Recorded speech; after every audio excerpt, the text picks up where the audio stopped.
Hi everybody, how's it going? Welcome back to the channel.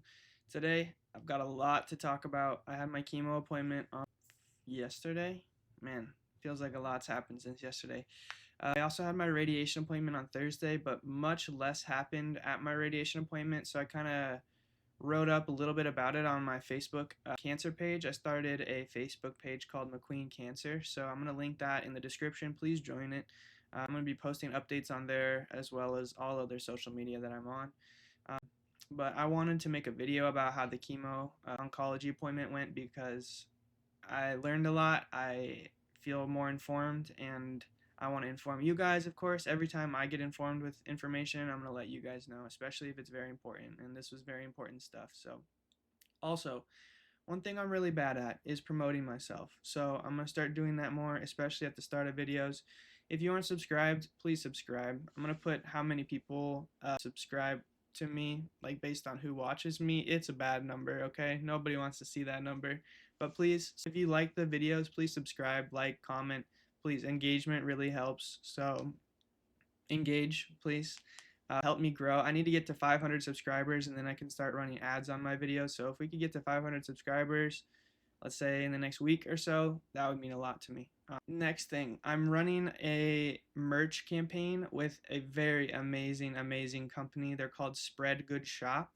I'm going to show you the website that I've been using with them. So how it works is I give them logos, I give them designs, they make clothes and then post it on a website, and then all of the profit they make, let's say a shirt costs $25 to make and they sell it for $30. I get that $5 completely. So obviously they make some money, I make some money, it benefits both of us. So if you want to support me, if you want to support my fiance, this is how you do it right here. This is running from December 18th to January 1st. So it's only been live for a couple days, but it's right during the Christmas season. So if you want to get your family some gifts, why not, right? They might be a little bit late, but I guess they could be late Christmas gifts. But yeah, they're amazing. Please go to their Facebook page, go to their Instagram page, and drop them a like, drop them a follow, drop them anything just to show how much we care about them, because they didn't need to do this. They didn't need to reach out to me to promote what I'm going through and to help me through a hard time. So we need to pay them back, and I would love it if you guys could do that. I'm incredibly grateful for what they're doing for me. And they don't just do it for me, they do it for hundreds and thousands of people. If you go to their page and scroll, you just keep scrolling and scrolling and scrolling and scrolling and scrolling. It doesn't end. They are doing this consistently all the time, every day. This is what they do. So we need to show them love, okay? Please show them love. I have a lot of information today, so please prepare yourself. Uh, I'm going to try to explain it the best I can. I like to think that I can explain things well because I used to work with kids, so I know how to get through to them the best I can. So that's what I'm going to try and pretend to do, is explain this to like I'm explaining to a middle schooler, kind of what I'm going through, okay? Okay, so let's get it started. This was given to me by my chemotherapy oncologist. So she wrote out all of these notes. So my tumor itself, I've been wondering, what is the stage? Why can't I tell what the stage is? And it's because there is no stage with a grade 4 IDH mutant astrocytoma. So that's what this is. That's my type of tumor. The reason they don't stage it is because it doesn't move out of the brain. If you get it in your brain, it stays in your brain. There's no risk of it traveling anywhere else. And she put a plus sign. This plus sign, I don't know if anything on this page meant more to me than this plus sign. That's because of the aggressive gliomas, there's 3 different kinds. So the best is what I have, the IDH mutant astrocytoma. So there's 3 of them. The second worst, or kind of in the middle, is something called an IDH wild type. Now, treatment is just trickier for the IDH wild type astrocytoma. And then the worst one, maybe the worst of all brain tumors, is the glioblastoma.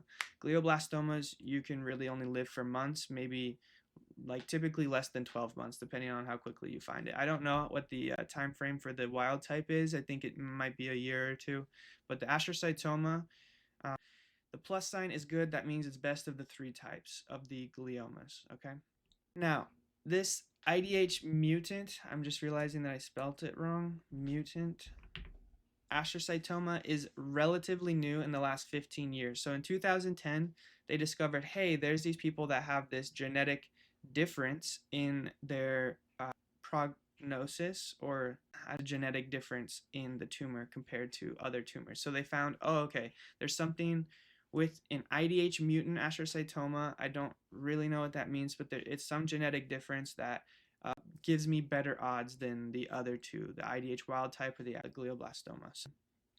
So one thing I will say, I've been posting online and I've been getting feedback from people. Again, I want everybody to understand right now, I'm going to trust my oncology team more than anybody else. So you can give me what you think helps me, but I'm going to lean on my oncology team more than anybody else. And I think my family feels the same way. So just trust my doctors because they know what they're talking about, especially mine. I'm not going to tell you who she is, but she knows her stuff. So I'm going to put my trust in her. I've been told this cancer is a parasite. She said it is absolutely not a parasite. Don't view it that way. Don't take ivermectin. So ivermectin is an anti-parasite drug, is my understanding. But he was suggested to take that for COVID by his doctor. And apparently it's like a horse tranquilizer. I don't know. Okay, I just remember it being controversial and everybody was like up in arms about him taking ivermectin. And I've been suggested ivermectin. Yeah, okay, it is.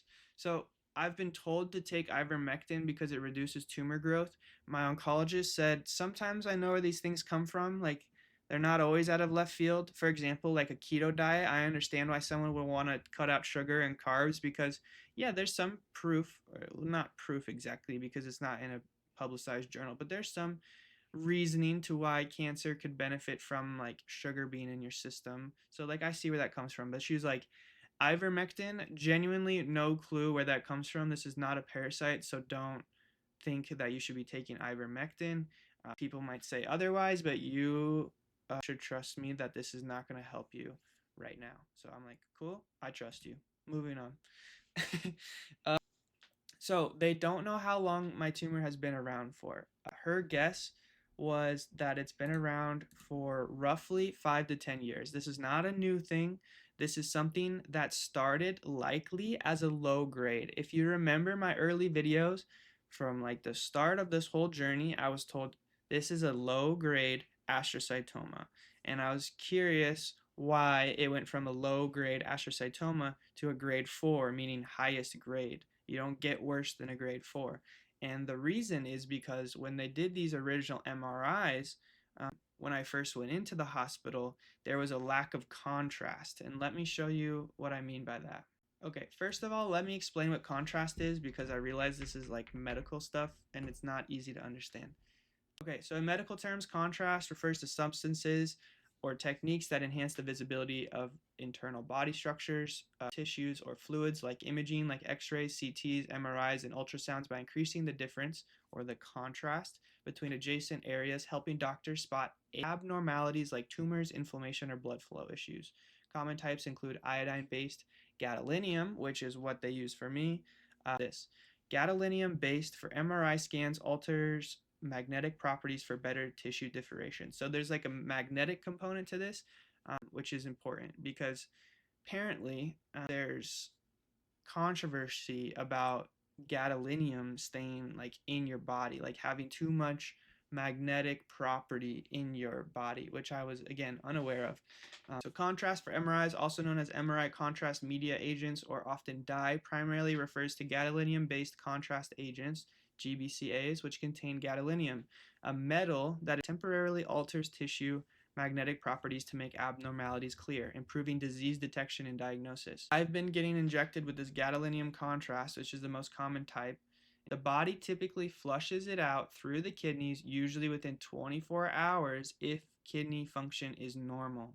So she was giving me kind of a rundown. Some worry online about gadolinium and how much it stays in your system and whether your body really flushes it out or it builds up and it has like negative components to it. So she was trying to like die down a situation that I genuinely had no idea was a situation. And I don't feel like it is because I'm going to trust her. She knows what she's talking about. So yeah, I'm not really worried about gadolinium, to be honest. I don't think I've talked about this yet either. Person reviewing their own MRI might speculate they have a low-grade astrocytoma based on the appearance of an abnormal area that looks similar to normal brain tissue, is not distinctly bordered, and does not show strong enhancement after contrast injection. Okay, so the contrast wasn't being like soaked up by the tumor. It wasn't like invading the tumor, which typically if you have an aggressive tumor it will, is my understanding. So mine was kind of weird, like they didn't really know why it did what it did, so that's why they went with, okay, this is probably a low grade tumor. MRI scans requires expert training, and only a biopsy can confirm a diagnosis. So again, don't take this as I'm disrespecting the medical field, because I know they're doing everything that they can possibly do for me, and I appreciate that. But I also needed to understand, and I didn't at the time, that the biopsy was crucial to determine what is actually going on. I knew that deep down. I knew that they needed to do the biopsy, but like to hear low grade tumor, low grade tumor, low grade tumor, and then get hit with, boom, you have a grade 4 is kind of shocking. Okay, it's not an easy piece of information to take in. So low-grade astrocytomas do not light up or enhance with special dye gadolinium contrast used during an MRI. Unlike more aggressive, higher grade tumors, okay? That's why they thought it was low grade, because if it was higher grade, it probably should have been lighting up, but it wasn't, because mine's an IDH mutant astrocytoma. A person might notice its absence or enhancement on the post-contrast images and associate it with descriptions of a less severe tumor, which is exactly what happened. So indistinct or blurred images, the tumor often blends into the surrounding brain tissue rather than having a clear defined border. A layperson might misinterpret an ill-defined area as a less concerning finding. Okay? I want to point out these two sections right here. Biopsy is the gold standard. A definitive diagnosis, including the specific grade and molecular characteristics of the tumor, for example, IDH mutation status, can only be confirmed through a tissue biopsy and neuropathological examination. Normal variation and other conditions. Various normal brain variations or other neurological conditions can present with imaging features that might be mistaken for a low-grade astrocytoma without someone or by someone without medical knowledge. So everybody needs to understand, my doctors weren't lying to me. They genuinely just needed to wait for a biopsy. So we have no room to be mad or upset with them. Obviously, it's very frustrating to get hit with terrible news when you were told it was likely better news. If anybody understands that, it's me. But like, what are we going to do about it? Now we have the real information. Now we know what we're exactly dealing with. Let's get back to it. So it's graded, not staged, because it doesn't move throughout the body. She kind of wrote up a timeline here to give me a good overview of what's happening, so I'm going to try to walk you through that timeline. So obviously my surgery was a month ago today. Today's December 20th. I had mine on November 20th. Then you take 3 to 4 weeks to heal. I was told 6 weeks, but honestly I feel pretty good. So it's been 4 weeks. I think I'm good to go, to be honest. I've got my MRI scheduled for radiation. They need to do a CT scan and a MRI, and they have this ability with the computer to like overlap the two, and then they let the computer figure out, okay, so now that we overlap the CT scan and the MRI, we can precisely target the areas of the tumor that need to be hit with radiation. So it's nothing a human's doing. This is all computer work, and radiation is not easy. If you go to my Facebook page, Queen Cancer, you'll understand, like, I could very well have healthy tissue hit, but I'm going to participate in a trial that I'll talk to you about that I find hilarious. And all my other mental health counselors, please stick around to listen to that, because you will laugh your butt off, to be honest. But okay, we've taken the three to 4 weeks to heal. That's already done. Check. Then we start radiation therapy. I've already been told what I need to do. I need to get an MRI done, and that's happening on Christmas Eve. So in 4 days, I will be going to get an MRI done, get a CT scan done.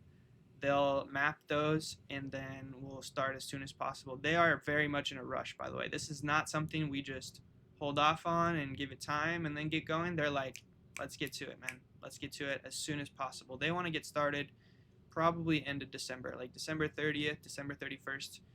Latest would be like January 1st, January 2nd. Now, you need to understand chemo and radiation happen at the exact same time. So this is standard treatment, by the way. This is what any hospital in the world would follow. Mine is just going to introduce a trial, like I said, that I'll tell you about, but it's like a low risk trial, especially for me, based on my life story. But we'll talk about that. So the pill that I'm going to be taking again is Temodar. So Temodar is something I'll be taking for 1 to 42 days in a row once we get started. So that's how long the chemo pill lasts. Radiation therapy will be 5 days a week, uh, Monday through Friday for 6 weeks. So that's 30 days of radiation, 30 days of radiation, and then 42 days. I don't think I need to write that out for you. But so there are side effects when it comes to chemo, obviously. However, guess what? I've got great news. Chemo won't make me lose this beautiful head of hair that I have. How amazing is that?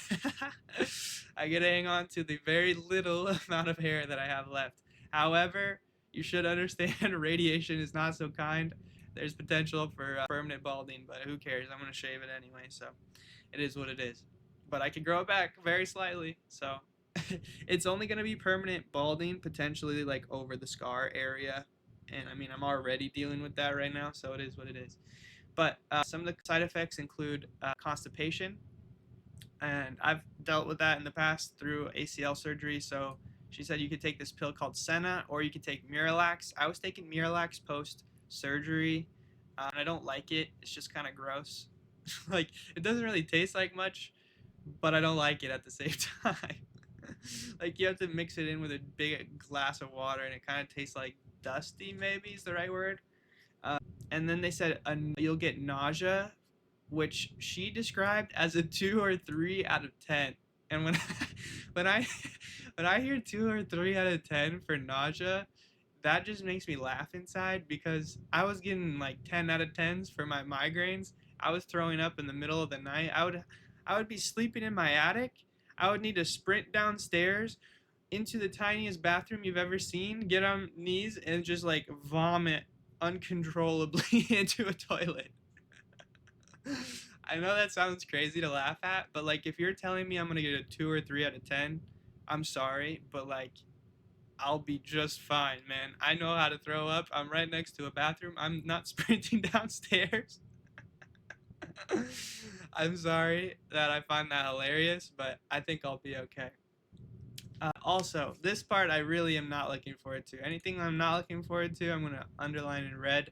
I'm going to have to get blood drawn every single week. It could be any day, Monday through Friday. I asked, is there a day you prefer? Because I'll do it then. She said, no, whenever you want. She said blood counts go down, and then she gave me a description about like bone marrow and targeting stuff in your blood. And I don't remember what she said, but I can have less blood, I guess. Also, I need to take a pill called Bactrim. Now, Bactrim deals with one thing specifically, an antibiotic to prevent fungal pneumonia. Now, when she talked about fungal pneumonia, she looked pretty concerned, like it would seriously do some damage to me and possibly kill me very quickly. So, we're going to be taking the Bactrim. That's a given. I don't want to die to some deadly disease that I've never heard of in my life. So, Bactrim, yep, you're going to be one of the pills I take consistently. Monday, Wednesday, Friday, by the way. My mom actually had issues with something called MRSA, if you've ever heard of MRSA. And she was taking a higher dose, is my understanding, and it was really hard on her stomach. And she looked like she was getting very traumatized from her experience taking that pill. So my oncologist said this will not damage your stomach. You should be fine. It's Monday, Wednesday, Friday. You probably won't notice any difference. So we'll take that. Okay? So after the 30 days of radiation, the 42 days of Temodar, again, I have to take this every day. This is an everyday thing. We do those 42 days, and then I'm off for 4 weeks. One thing you need to understand about me being off for 4 weeks is the effects of the radiation and the effects of the chemo are still doing things in me. They're still trying to rid me of cancer. It's not like things are completely silent and nothing's happening during those 4 weeks. It's like a break, kind of, to let me maybe rebound if I need to rebound. One thing I should also tell you, she said this is huge. Patients respond incredibly well to this treatment with my type of tumor. I can't tell you how much that means to me. I've been worried, well, not super worried, but like when you think of chemo and you think of radiation, you just think of like kind of a period of hell in your life. You think like this is going to be hard. This is going to make me need to grind. Like you think about all of the difficulties that come with what you know about cancer. Like nobody says, "Oh yeah, cancer wasn't so bad." Nobody says that. Like cancer is hard. So for her, my oncologist to say patients respond incredibly well to treatment with my type of tumor is like something heavenly, man. Honestly, I never expected to hear those words. Like that is something that will like live on in me forever. Like the fact that that is the case, I'll never forget that for my entire life. And I hope I do respond well. I mean, I've already been responding well. Yesterday, I got 2 shots in my right arm. They were like, "Do you want it in your left arm?" And there's kind of like a wall next to me, and I'm like, you know what, just do it in my right arm. Even though this is like what I use I'm right-handed, so like probably be better to do it in my left. But I'm like, I'm gonna tell myself I don't care, so shoot me in my right arm. And today and overnight, I had a fever. I just don't respond well to shots. I guess it's been a while since I had a shot, so but I handled those like it was nothing. And I kind of like laughed at my former self because I used to hate shots, man. I would never go and get a shot intentionally. So then after the 4 weeks, I'll get another MRI just to see how we're doing. How did radiation and chemo work? That will give them a lot of information. That will tell them, will we need to pursue additional trials? Will we need to be more aggressive with our treatment? Or are we on a good pace right now? And then after those 4 weeks, I'll be meeting with my oncologist every 4 weeks, and we'll be doing an MRI every 12 weeks. Again, those MRIs will be with contrast. If you don't know anything about contrast, they like poke you and stick you with an IV and then kind of shoot you up with stuff, and then it goes to your whole body, basically. I don't really like it. I don't like needles. I still don't want to get poked, but I'll get poked if I need to get poked, if that makes sense. The Temodar changes cycles, so it's 5 days a week every 4 weeks is one cycle. And then I'm doing 6 cycles. So that sounds like a lot. I'm trying to do the math in my head. So 5 days every 4 weeks. So that's 5 days a month. That's like 6 months. But if I can handle the nausea and constipation, I'll do it. I guess I'll do it. I'm pretty sure I'll probably need to get blood counts done on those 5 days. That's so far ahead of time. Right now, we're right here. You know what I mean? So now you understand standard chemo treatment for my brain tumor. Honestly, walking away from that meeting, I felt kind of like on top of the world, to be honest. I'm not going to lie to you. She gave me some resources. One is Head for the Cure. I believe that's a 5K they do in Omaha to raise money for brain cancer. American Brain Tumor Association, and then palliative care. So I didn't know what palliative care is. It's kind of like a symptom support group. If you're struggling with your symptoms or diagnosis, or your life outlook is completely different now, or you got relationships that are hard, or anything through radiation and chemo has just been tricky for you, that's an opportunity to talk to somebody about it. It's kind of like a life coach, is my understanding, but they're targeting what you're experiencing. I'm kind of looking forward to it. I've never really done like personal therapy as a therapist. You might think that's insane, but I've just never pursued it. I think mainly financial reasons, to be honest with you. Uh, but this is going to be just a part of my care, so why not, right? I'm going to be doing my first therapy as palliative care. I'm kind of curious as a therapist how it goes. So, all right, what else do I need to talk about? My tumor is incredibly, incredibly rare. I think that 4 out of 100,000 is a pretty accurate number. She put it in different terms, honestly, way harder to understand terms, but she said brain cancer itself is incredibly rare. It affects 1% of people. And then of that 1% of people, 0.5% of people are diagnosed with my exact tumor. So I'm pretty sure 4 in 100,000 is an accurate number. when I tried to do the math, I think I got pretty close. So, although it's very rare, she treats this tumor on a daily basis. This is like her specialty. There's not a lot of people in this world, especially in Nebraska, who do what she does. So she's got this on lock, is my understanding. She's incredibly intelligent. She knows what she's talking about. She's doing research. She's aware of things that I don't think like an uninformed doctor would be aware of. Does that make sense? Like I can tell she's passionate about what she does. And I asked her like this was like the biggest part of the day was like I've been told by my neurosurgeon 3.5 to 5 years is kind of the timeline. I've been putting that everywhere just because like that number's in my head, man. When you get told how long you're gonna live, good luck forgetting that. I don't think you're gonna forget that. It's kind of like stapled in your head, man. Stapled, right? Anyways, I said I know this isn't an easy thing to talk about. I was told 3.5 to 5 years. Can you give me your rundown of like what you expect? Now she said bad news is average lifespan is 2 years. Okay, so that's across all ages.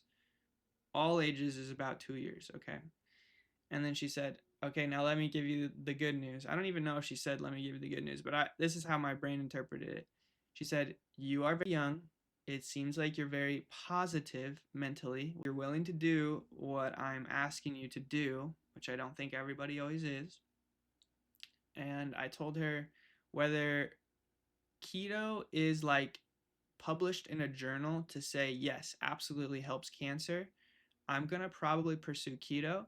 Now, I don't know if I'm gonna be like full on keto, meaning no sugar, no carbs at all, because do you know how many things on this planet are carbs?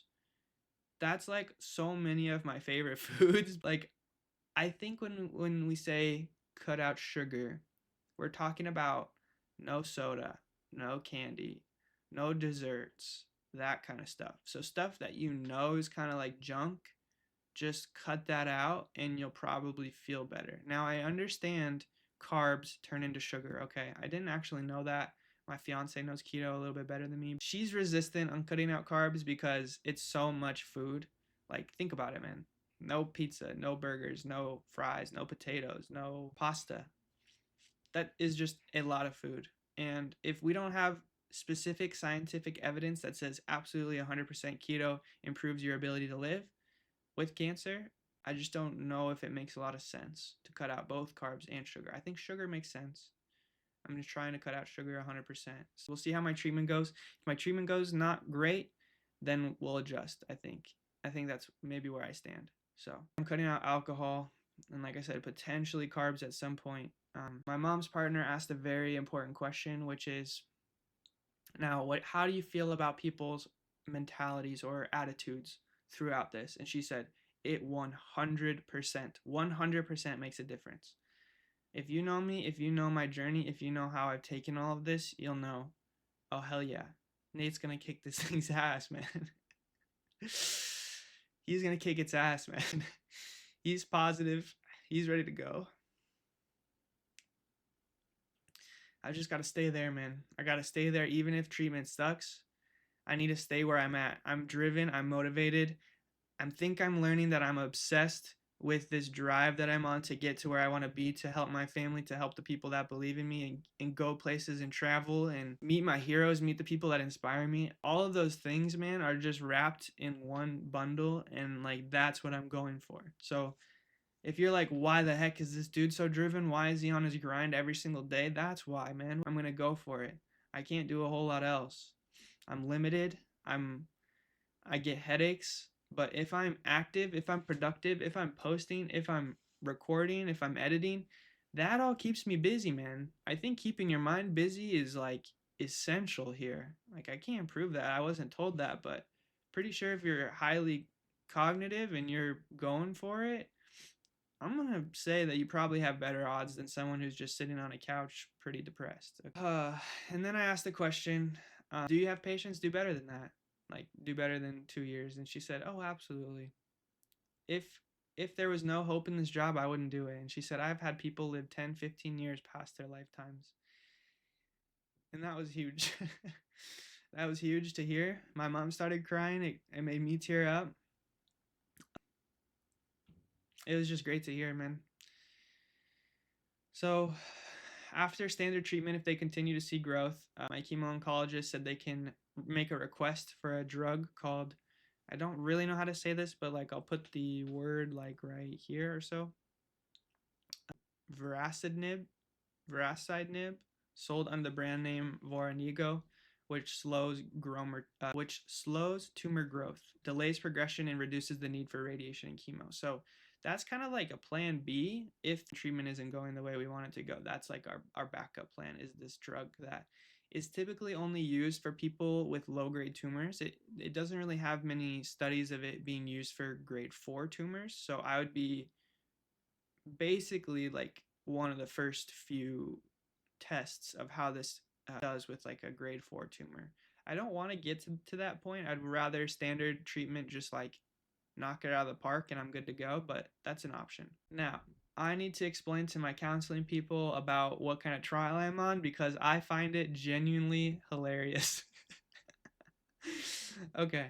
I genuinely think is probably one of the most hilarious coincidences in my entire life, and I will stand behind that. So, knowing that I work in the mental health field, you should know that many of my clients are diagnosed with depression for various reasons. And at our office, we've got our clinicians who do like talk therapy with our clients, and then we have these nurses, if you want to call them that. They're called APRNs. So at our office, you can both do therapy and you can also get a prescription from our APRN. If you know about antidepressants, they're also called SSRIs, and SSRI stands for Selective Serotonin Reuptake Inhibitor. So, studies have shown that this is not just like the emotional weight of chemo and radiation, but people's serotonin levels actually decline during treatment. So, her theory, which has proven to be incredibly successful so far, you take an SSRI known as Lexapro or acetalopram to help me through my radiation treatments. So, let me explain to you how radiation works. Okay, look at your fingers of like the overlap. That's kind of like where the tumor interacts with like your normal brain. So let's say like this hand is my tumor, this is like my normal brain. What they do is they actually just cut out the palm. So they cut out the palm of the hand is like the tumor that was resected. So they don't mess with the fingers because the fingers are interlined with like healthy brain tissue. And the healthy brain tissue that I have is considered my Broca's region or my speech, and I struggled with speech. Go watch my first video. I'm talking at like 2 miles an hour. I look like I don't know how to speak. I also didn't have a lot of information at that time. You got to be fair to me. And it was also 2 weeks post surgery. So I'm progressing and I know I'm progressing, but they're not touching the fingers there because it's dangerous. They don't want to cut out anything that they don't have to. They'd rather attack that with radiation. So the radiation will, again, map my brain and understand, okay, what is healthy, what is unhealthy in those fingers, and it will selectively target the unhealthiness. And then not just the radiation, but chemo combined with that should also kill some cells, even though it's not super awesome to like healthy cells as well. But I can handle nausea. That's one thing you gotta know. Okay? So, how funny is it that I will be taking an SSRI to protect my healthy brain tissue during radiation to just help me? And I don't really know what it feels like to take an antidepressant. I've never taken one in my life. I've never felt depressed. I felt anxious. Don't get me wrong. I've struggled with anxiety bad since middle school, definitely high school, but I've never felt depressed. So I don't know what it's going to feel like, but she said that patients respond so well to taking Lexapro during this that they're like, can I just keep taking this even post trial? Post trial meaning like post that 6 months, like when it's over with. And they're like, honestly, sure, go for it if that's what you want to do. So I don't know how I'm going to respond, but it sounds like I'll respond well. So how funny is that, man? I was sitting there like laughing my butt off because I'm like, you are genuinely joking that antidepressant is about to help me with my cancer treatment, and I'm a mental health counselor. Like, I don't think you could get more ironic. Is that even the right word? Like, I just find it hilarious, to be honest. I had a different nurse come in and she talked to me about the trial itself. She was really nice, by the way, like really nice. I'm looking forward to working with this team. They're all really cool people. Uh, she told me I'm gonna need to get eye tests done and do reflex testing pre-treatment to get like a baseline, and they're also gonna do like neurocognitive testing of my memory, language, and problem-solving skills, and hope that things don't decline. I don't want things to decline.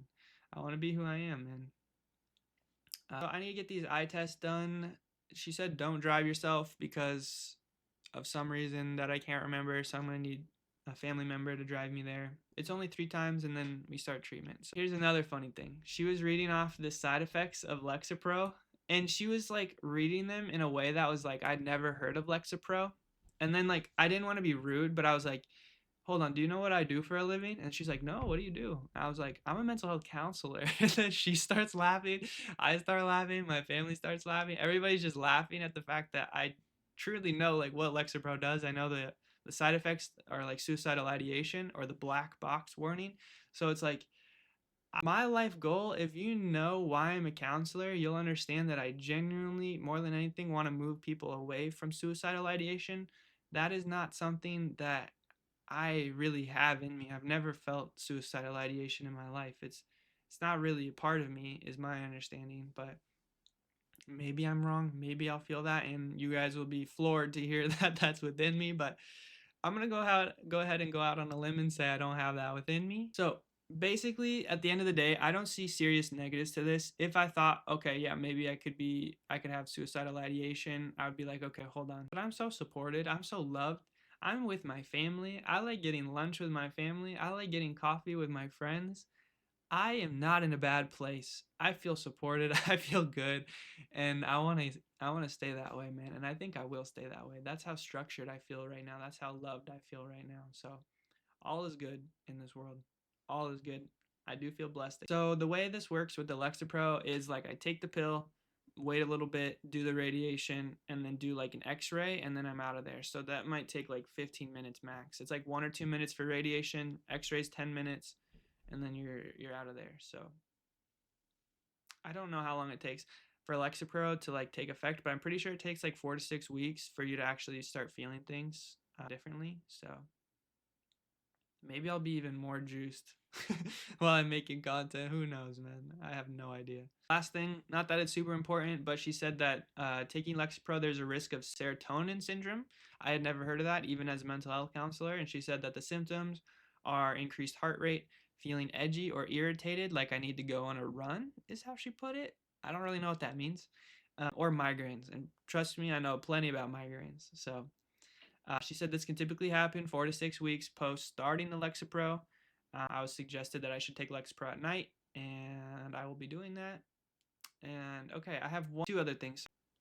I have a brother who had cancer when he was about my age, like 24, 25, and they want him to do some genetic testing because if his genetic testing comes back in a certain manner, it's like a 1 to 2% chance I could take a pill to boost my immune system. So I gotta tell him to do that. I gotta give him some homework. He lives across the country, so he's gonna be getting some homework from me here in Omaha. But okay, let me actually pull up my screen to show you one final thing here. I'm about to explain something I don't really know how to understand. Well, I do, but I also don't. Okay, it's a little complicated. So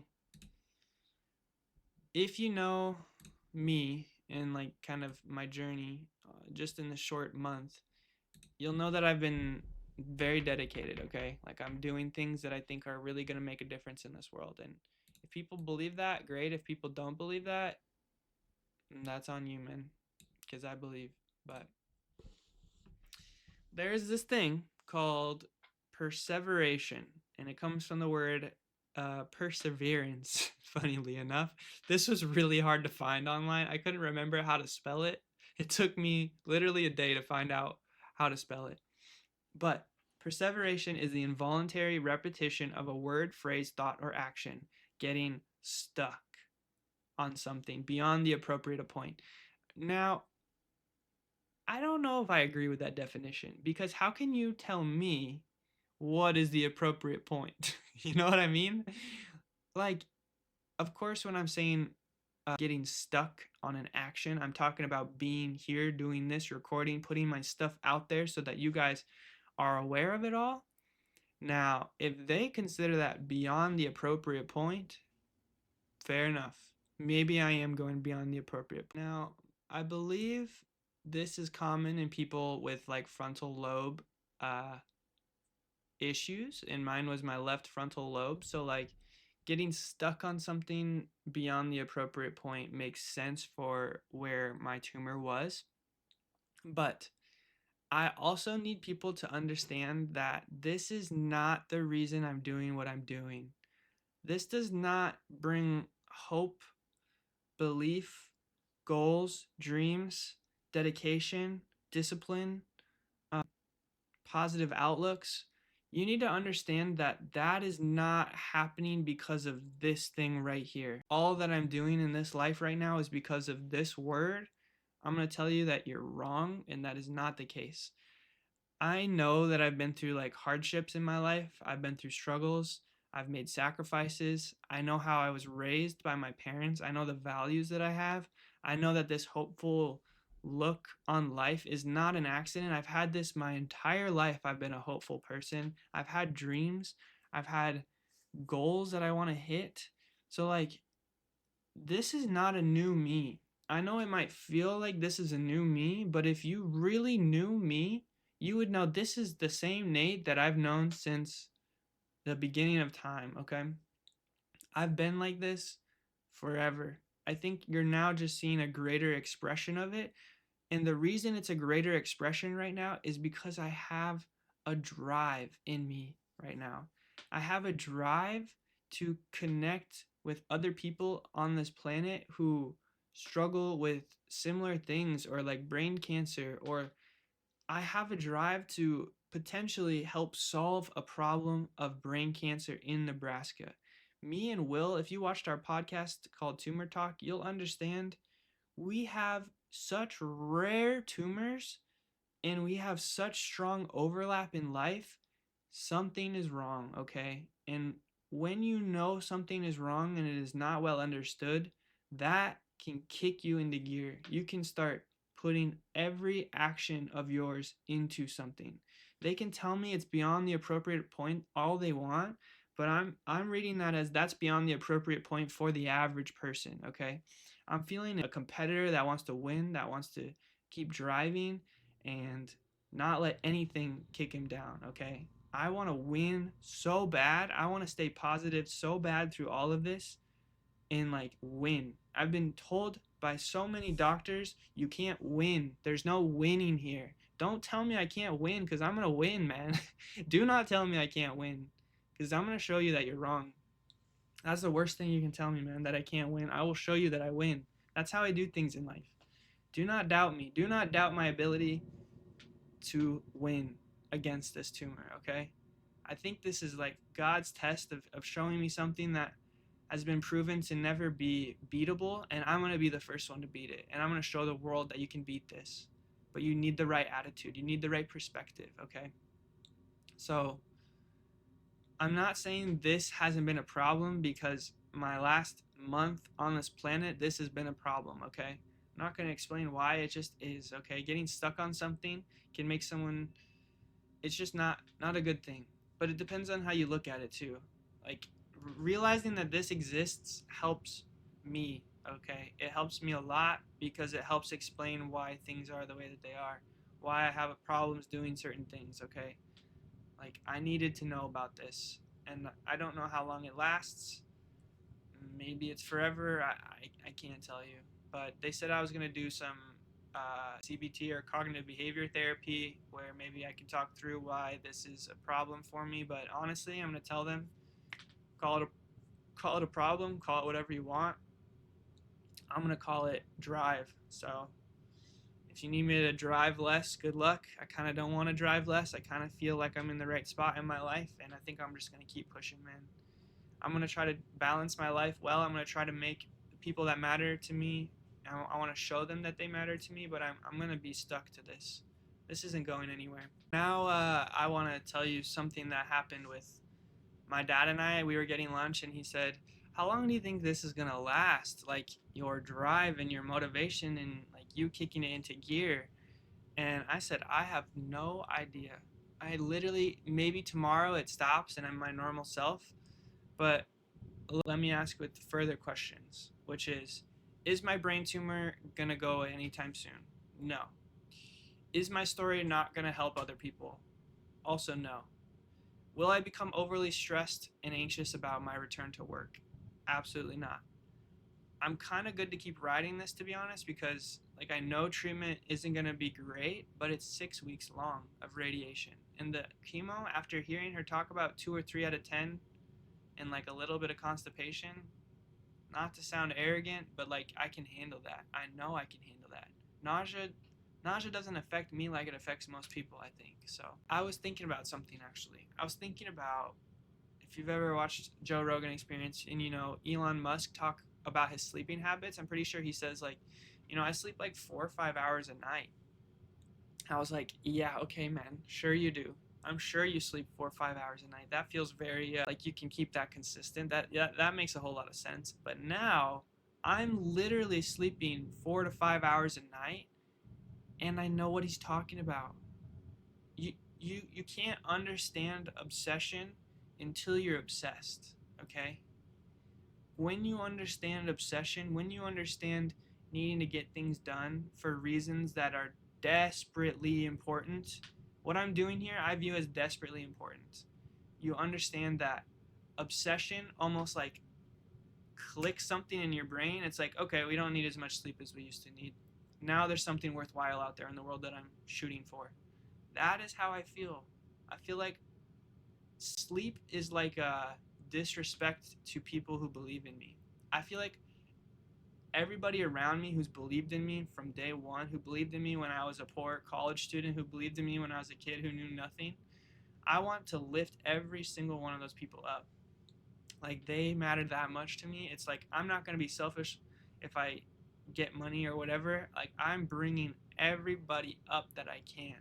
And I want you guys to help me with that. I want to get to 500 subs so I can start running ads on YouTube. I want to like make TikTok work. I'm doing an ad campaign starting Tuesday on TikTok. So like I want to make the Facebook page work. I want to make Reddit. I don't even know how to use Reddit, man. I don't know how to use Reddit, but I'm going to try to make it work. I want to learn how to make Instagram work. And Instagram's going amazing. I have 500 followers. That's over double of what I used to have pre-cancer. So like all of this is like trending upwards, okay? And I'm doing a podcast with Will, so go follow the Tumor Talk podcast as well. I need everybody on board with me because I want to go as far as I can with this. I want to help people with brain cancer. I want to help all people with cancer. That is what I want, man. That is my drive. I'm not going to be selfish. I've been poor for way too long to be selfish, man. 7 years teaches you how to spend money like it matters, okay? And I spend money like it matters. I think that's all I got to say, boys. I know this was a very long video. I hope I can trim it down to like less than an hour. I'm pretty sure I can. So thank you for listening. Thank you for being a part of the community. Remember to subscribe. Remember to be a part of this journey because we're going places and I want to bring people with me, okay? That's all I got to say. Much love. Peace out.